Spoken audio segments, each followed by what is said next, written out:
Ada peribahasa, hati istri itu seperti rekening bank. Oke. Dia akan berbunga ketika ada saldo. Dicatat Sobat Biadab.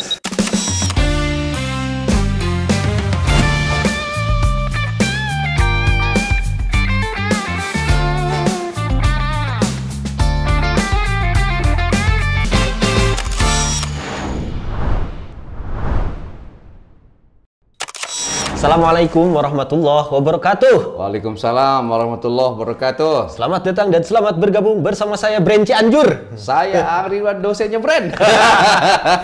Di program kesayangan kita semua, apalagi kalau bukan Kulkas. Kuliah ringkas, satu-satunya kuliah yang gak bikin boring, gak usah ngontrak SKS dan bayar UKT. Namun meskipun ringkas, insya Allah berkelas dan berkualitas. Karena Kulkas ngademin topik-topik panas bukan pakai nafsu, tapi pakai ilmu dengan bimbingan Wahyu. Kulkas seru kajiannya seri sajanya. Kulkas ngadem yuk. Sobat ngadem semua, topik kita kali ini zona pahala emak-emak, Pak Haji. Bener Pak Haji, zona pahala emak-emak? Betul. Oke, ini kayak program TV zona 90-an. Berulang kali aku mencoba. Bus bintang malam. Oke Pak Jaang, pertanyaan pertama, kenapa tema ini diangkat dan apa maksudnya zona pahala emak-emak ini? Gini Mang, saya suka ngepoin medsos emak-emak. Emak-emak zaman now. Kan bergabung situ dengan grup SD, Nah, SMP, iya, bener. SMA sampai perguruan tinggi. Gimana tuh Pak Di Haji? antara curhatannya ada yang bertanya, Jang, lagi ngapain? Stres nih, lagi nginem. Waduh. Aku mah kalau terus nginem kayak gini mulu, kayaknya mending cerai deh rumah tangga. Ada yang curhat gitu. Jadi ibu rumah tangga Pak Hajinya capek dan dengan kerjaan rumah ternyata tangga. Bang, penyebab kasus perceraian itu adalah ketika seorang istri yang mengerjakan tugas ibu rumah tangga yang mulia itu malah ia persepsi dan ia posisikan sebagai pekerjaan inem, sebagai pekerjaan pembokat, sebagai pekerjaan pembantu. Nah ini bahaya. Tugas istri yang mulia, tugas ibu rumah tangga yang mulia, namun dipersepsi sebagai tugas pembantu. Nah, sekali lagi sangat berbahaya karena akan kehilangan energi untuk bisa memanen berbagai macam pahala dalam kehidupan rumah tangga.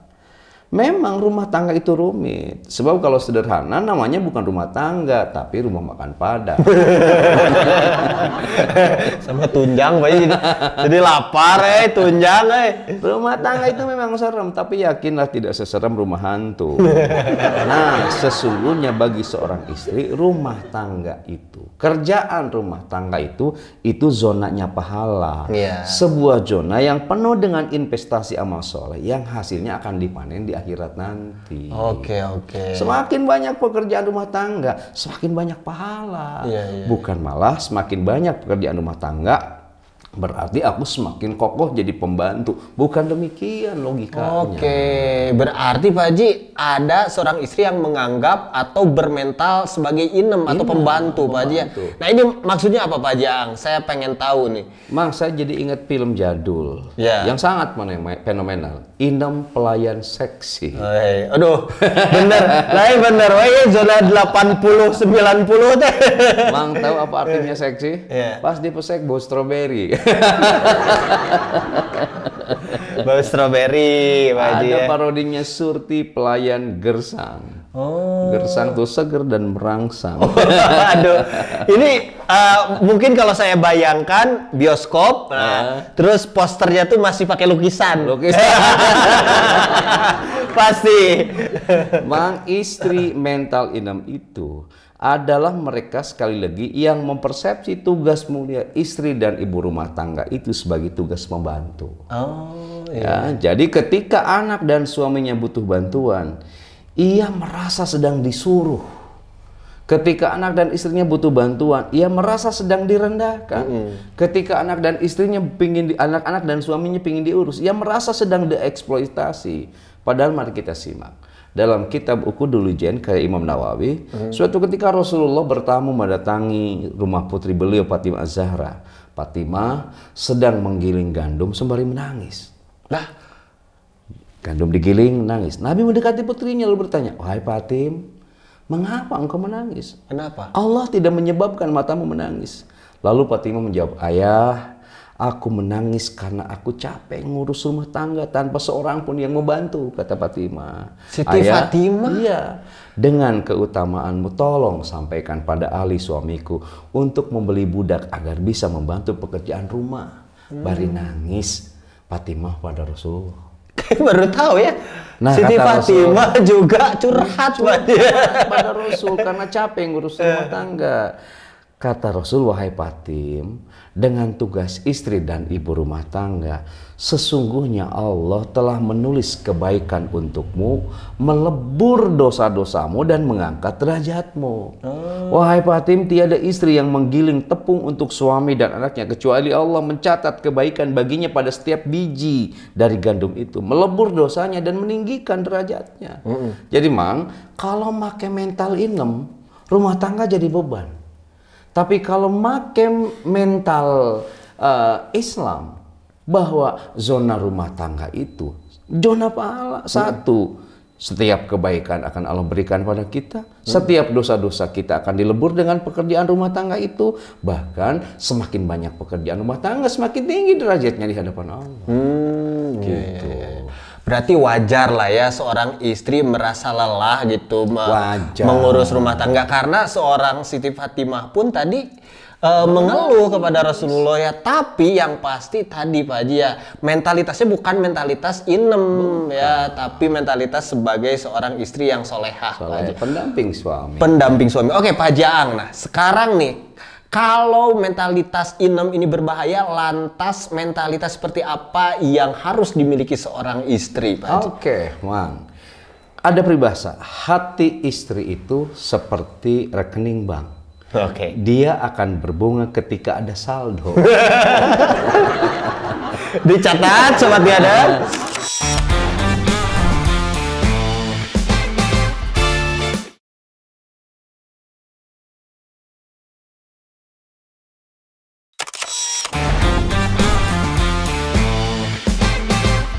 Maka emak-emak sekarang akan good looking, Mang, kalau good rekening. Akan glowing kalau good rekening. Good rekening. Di dalam dompet suami yang tebal terdapat wajah istri yang berseri.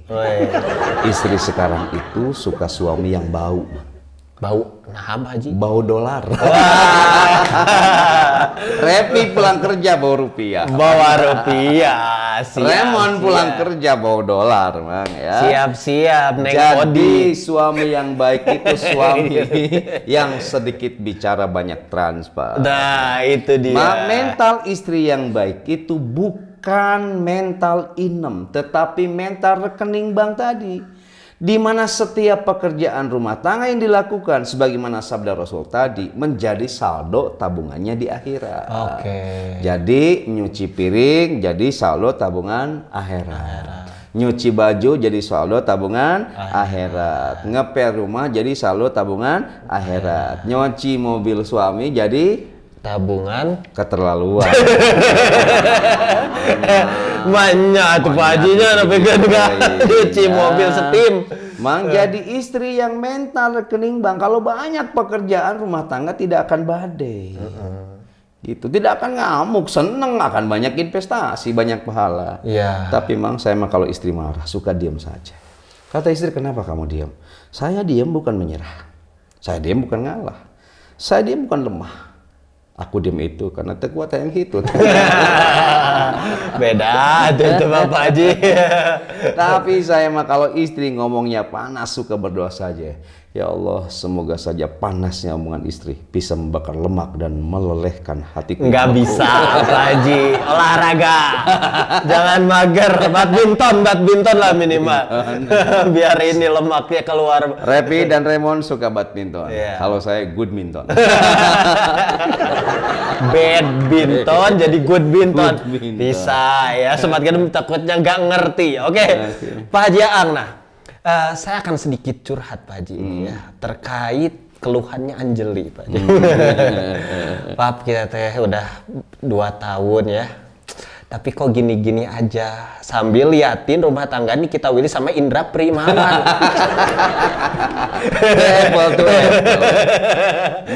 Gimana Pak Haji tuh kalau gitu? Istri ngeluh, kasih motivasi. Gimana? Sampaikan pada istri itu bahwa hidup itu seperti roda pedati yang berputar. Ada kalanya di atas, ada kalanya di bawah. Ada kalanya susah kan hidup itu, ada kalanya mudah. Tapi kalau sampai sekarang masih susah, jangan-jangan rodanya masih digembok sama dishub. Nah, itu kan, jangan-jangan itu Pak Haji ya. Tapi istri kan ngamuk. Kenapa kamu nggak terus terang kalau kamu itu miskin? Kan saya sudah bilang bahwa aku nggak punya apa-apa, yang aku punya hanya kamu. Kamu kalau menjawab, sok sweet. Oke, ngaku-ngaku dulur Sambimbo. Dulur Iwan Fals.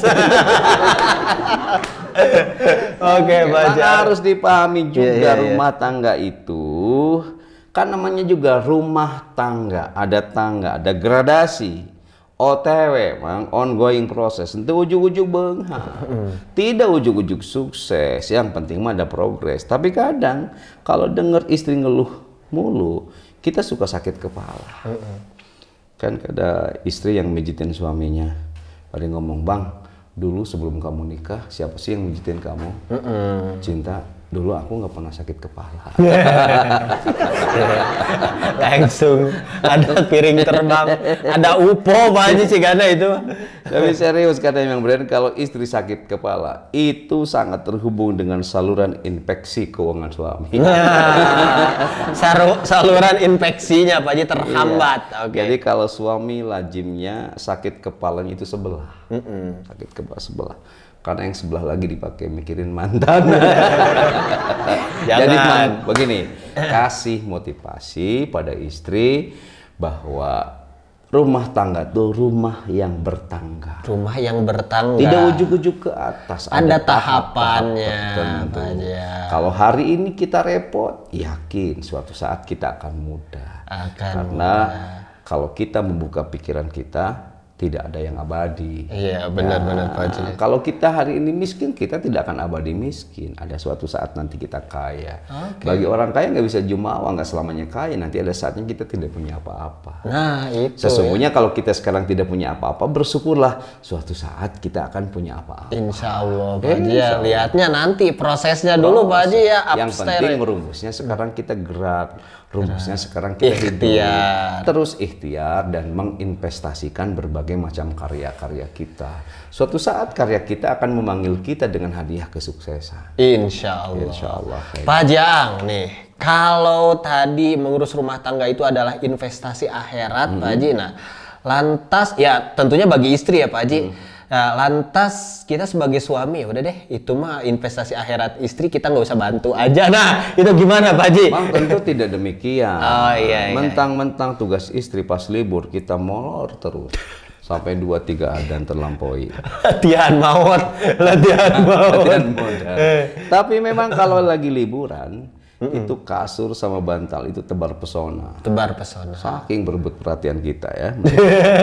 Tapi memang gini, kalau istri butuh bantuan itu harus dibantu. Sekali tidak apa-apa kita memasak, nggak apa-apa kita nyuci, nggak apa-apa kita ngepel, pekerjaan rumah tangga indah kita lakukan. Kan itu bisa gantian nginem gitu ya. Jadi kita switch ya Pak Haji ya. Sesekali ketika kita di rumah jadi inem kita kan ya. Ceritanya lagi liburan ya. Sekarang kita lagi liburan, anak-anak lagi ada di nenek sama kakeknya. Kita doain di rumah, ganti posisi yuk. Curiga nih. Ganti posisi apa nih? Maksudnya, Kata istri, aku tiduran, kamu ngepel. Kirain apa Sobat Ngadam? Jadi kayak istri makan sok gitu pusing, dia nggak mau masang gas melon itu. Iya. Nyuruhnya kita. Kenapa? Takut meledak. Pertanyaannya dia nggak takut. Kalau kita yang masang, kita yang meledak. Emang kalau kita masangnya ada jaminan? Memang perempuan itu makhluk yang terkuat itu kan ada 3. Yeah. Terkuat dan terhebat itu. 1 wanita, 2 perempuan, 3 istri. 3 istri. Nggak bisa dilawan. Semuanya Pak Haji itu. Tapi kita salut, Bang. Istri kita itu tidak pernah capek ya. Mereka lari-lari terus di pikiran kita. Sampai ke bawah tidur. Sampai ke bawah tidur. Bawah tidur masih mikirin aja. Oke. Dan di tidur mimpi. Mimpi. Mimpinya hadir marah-marah.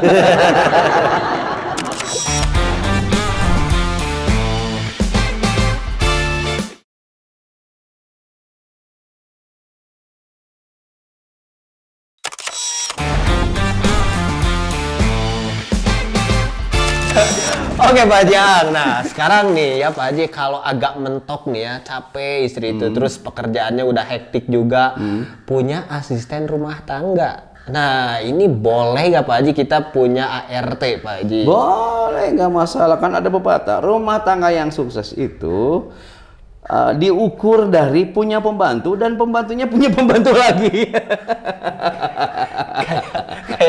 kayak Sultan Andara gitu Pak Haji. Si ininya punya pembantu kan?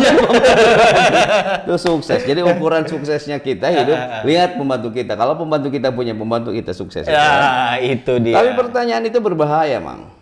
Ya, boleh diurus oleh asisten rumah tangga, tapi hanya pekerjaan tertentu, ya, kayak nyiapin makanan, minuman, pakaian, itu nggak masalah. Tapi kalau kebutuhan yang lain nggak boleh. Contoh gini, Mah, kata suaminya, pengen makan. Kata istrinya, Bibi, Bapak pengen makan. Oh, Bibi panggilnya. Mah pengen minum. Bibi, Mama pengen minum. Mah pengen bobo. Bibi, Bapak pengen bobo. Waduh, segala bibi, oke, jadi bahaya Pak Haji ya. Itu bahaya. Apalagi jadi bibinya yang asisten inem rumah tadi. tangga itu diperlukan untuk hal tertentu, tapi yang bersifat pribadi. Bersifat pribadi. Boleh dong, tetap harus dilayani oleh istri. Intinya boleh, tapi yang pasti di beberapa part kita harus ada filternya Pak Haji. Oke. Pak Haji Ang nih, kadang Anjeli itu nangis Pak Haji, dan saya suka bingung. Itu senjatanya yang luar biasa dari seorang istri itu nangis Pak Haji. Nah ini gimana Pak Haji ini? Jangan membuat istrimu nangis. Sebab air mata istri itu mahal. Mahal. Ada maskara, ada eyeshadow, ada eyeliner, ada blush on, ada lipstick, ada bedak. Kadang kalau nangis istri membanting handphone. Air mata istri itu mahal. Iya. Bang, saya nanya, kenapa air mata warnanya bening? Air mata bening karena apa Pak Haji? Sebab kalau putih dan kental itu namanya air milk. Nah, kirain Don't to milk, ojo ke susu, ya kata Pak Prabowo. Ojo gerasa. Ojo ke susu, yo. Ojo gerasa gerusu. Waduh. Gibran Pak Haji. Nah, jadi ngomong Gibran. Mang, kenapa gas air mata itu pedes banget? Kenapa gas air mata pedas banget? Karena gas air mata namanya juga Pak Haji. Sebab isinya adalah kenangan indah sama Karena isinya adalah Ragu Raisa Pak Haji. Tapi konon katanya mengupas semangka juga bisa mengeluarkan air mata. Iya. Semangka bisa mengeluarkan air mata. Kenapa? Kalau sedang patah hati. Kirain ada gas dari semacam bawangnya Pak Haji. Bang, dulu mata saya sipit. Tapi setelah berobat ke klinik Tongfang. Disebutkan lagi edit nanti editornya. Setelah berobat ke klinik Tongtong, sekarang mata saya jadi mata keranjang. Terima kasih klinik Tongtong. Jangan Pak Haji. Jadi keranjang masalahnya Pak. Aduh. Mang, sekali-kali memang harus menangis. Biarkan air mata istri itu menangis. Biar air mata ada manfaatnya. Apalagi kalau menangisnya karena menahan amarah, menangisnya karena menahan emosi, atau menangisnya karena menyesali dosa. Nggak apa-apa, sebab itu hadiahnya sorga. Sebab di antara air mata yang diharamkan disentuh api neraka adalah air mata yang menangis karena takut dosanya tidak diampuni. Air mata yang menangis sebagai ekspresi menahan emosi. Asal jangan menangisnya karena sakit hati. Nggak boleh ditangisi karena sakit hati sama kamu. Kalau istri sakit hati, sakitnya di mana? Di sini. Di sini. Kalau amang sakit hati, sakitnya di mana? Di siki. Aduh, ayo di sensor deh. Jadi boleh, Pak. Jadi boleh, nggak apa-apa sekali-kali istri sakit. Karena itu adalah bentuk ekspresi dan bentuk healing mungkin, Pak Haji. Makanya ada lagu kan, menangislah. Gen Z pasti tahu tuh lagu itu, Pak Haji. Mungkin gelas-gelas kaca yang tahu. Gelas-gelas kaca. Itu zona 90, lagi-lagi callback ke sana. Langsung pulangkan saja. Oh gitu, jadi Pak Haji Ang ya terkait nginem ini ya. Jadi jangan dianggap sebagai pembantu, tapi ibu rumah tangga itu adalah tugas yang mulia, Pak Haji. Pekerjaannya adalah zona pahala. Zona pahala dan penuh dengan pahala di dalamnya kalau kita sabar menghadapinya dan sabar menjalankannya. Pak Haji Ang, ada kata-kata kulkas untuk sobat ngadem semua? Oke, Mang, sobat ngadem semua. Istri adalah makhluk mulia. Pekerjaan rumah tangga yang disentuhnya akan semakin menambah kemuliaannya. Oke. Kedua, istri yang mencium suaminya tiap hari akan lebih panjang umurnya dibanding istri yang mencium aspal. Jatuh di sepeda listrik, cium aspal, Pak Haji, istrinya. Kalau istri seringkali sedih karena ngurus anak dan suami, tolong bisikan di telinganya, sayang, kita ini di rumah tangga, bukan di rumah duka. Apalagi di rumah kentang. Untuk suami, kalau istri sering berpikiran negatif, keluarin di dalam saja. Insya Allah nanti akan positif. Apanya? Apanya? Aduh. Untuk para suami, membangun cinta kasih itu jelas pakai perasaan. Pakai perasaan. Tetapi membangun rumah tangga jelas butuh penghasilan. Nah, itu dia kuncinya, Pak Haji ya. Gitu. Oke, cukup, Pak Haji? Cukup. Oke, tidak terasa 30 menit kebersamaan kita bersama sobat ngadem semua. Jawaban atas pertanyaan ini? Jangan dianggap yang paling benar, tanya lagi pada narasumber yang lain. Sebab di negeri kita ini gudangnya ulama, cendekiawan, dan orang-orang cerdas. Jangan lupa juga like, komen, dan subscribe di Ang Ridwan Official. Dan jangan lupa juga saksikan terus Kulkas di Inspira TV, TV inspiratif dan positif. Saya Brand Cianjur undur diri. Saya dosennya Brand Cianjur undur diri. Oke, tetap di program kesayangan kita semua, apalagi kalau bukan Kulkas. Kuliah ringkas, satu-satunya kuliah yang gak bikin boring, gak usah ngontrak SKS dan bayar UKT. Namun meskipun ringkas, insya Allah berkelas dan berkualitas. Karena Kulkas ngademin topik-topik panas, bukan pakai nafsu, tapi pakai ilmu dengan bimbingan Wahyu. Kulkas seru kajiannya, seri sajiannya. Kulkas ngadem yuk. Assalamualaikum warahmatullahi wabarakatuh. Waalaikumsalam warahmatullahi wabarakatuh.